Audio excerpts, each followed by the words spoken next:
Buenas tardes. En el cortometraje de hoy vamos a hablar de Bogotá, cómo este fue creciendo y expandiéndose a lo largo de los años. Al principio, Bogotá no se llamaba así.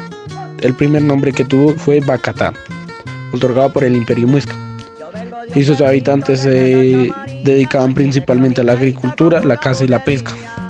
Sus principales cultivos eran frutas y hortalizas, como el maíz, la papa, los frijoles, las calabazas, los tomates, los cubios, la yuca, el tabaco, la racacha, la batata, entre otras. Ya después de todo el proceso de colonización, por el año de 1800, Bogotá era una ciudad aislada por vías de comunicación que eran bastante precarias. Pero a finales de ese siglo, ese aislamiento fue cediendo gracias al ferrocarril y algunas carreteras que pusieron en contacto el río Magdalena y la costa Caribe. Y después, por los años de 1940, la economía de Bogotá experimentó un periodo de crecimiento y modernización, gracias a la industrialización y las inversiones públicas en infraestructura y servicios.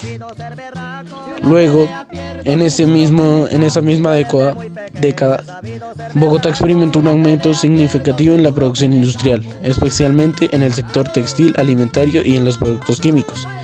Esto se debió, en gran parte, a las políticas del gobierno, que fomentaron la inversión extranjera y la creación de empresas nacionales.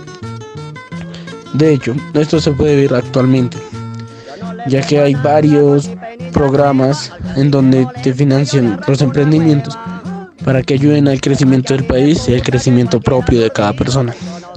Pero bueno, volviendo a la historia. En 1950, la economía de Bogotá experimentó otro crecimiento,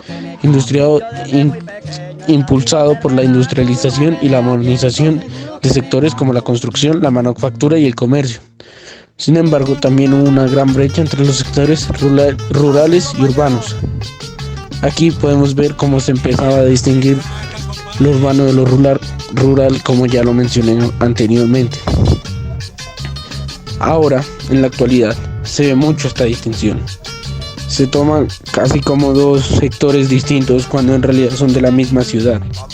Y no se le da la importancia que se debería a los cultivos y a los campesinos. Tomar conciencia, por favor. Pero retomando con la historia, a finales de los 60, la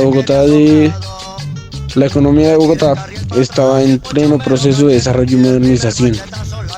La ciudad estaba experimentando un crecimiento económico sostenido, impulsado por la inversión extranjera y el sector industrial. Pero la pobreza y desigualdad seguían siendo un problema muy importante para la ciudad, que fue creciendo día a día más. Y la economía dependía en gran medida de la exportación de materias primas. En los 70, la vida color de rosa cambió, se volvió en tonos grisáceos, ya que estuvo marcada por una crisis económica y social que se agravó con el aumento del narcotráfico y la violencia. La ciudad experimentó un aumento significativo de la pobreza y la desigualdad, y se vio afectada por violencia urbana y el conflicto armado interno en el país.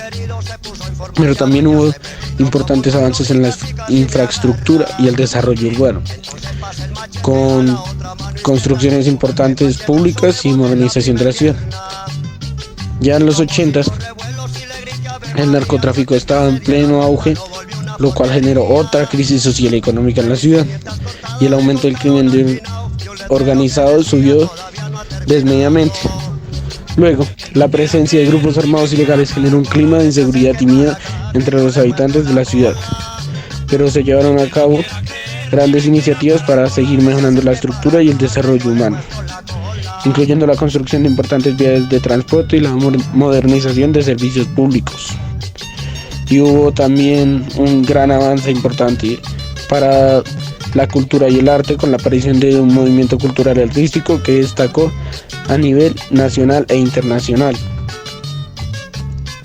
Luego de todo esto, en 2008, Bogotá continúa con su proceso de transformación y modernización, ya saliendo un poco de la crisis y volviendo a mejorar. Pero ya en 2008, Bogotá estaba marcada y destacada por su transporte público Transmilenio, que mejoró la movilidad de los ciudadanos y se veía como una gran medida para tomar. Y se implementaron políticas innovadoras en temas de seguridad, medio ambiente y participación ciudadana por todo el tema de la crisis social que se dio para que no volviera a pasar. Luego, en 2015, Bogotá seguía avanzando, ya no a pasos tan agigantados como el principio, pero lento, pero seguro, y se destacaba por su desarrollo y la ampliación del sistema integrado de transporte público Transmilenio, el cual ya se había convertido en algo clave de Bogotá, ya que es una gran medida de movilización para la mayoría de bogotanos. En 2020, con la pandemia del COVID, aumentó el índice de desempleo y muchas personas quedaron sin trabajo, por lo cual aumentaron las cifras de inseguridad y el miedo, tanto político como económico y social por todo.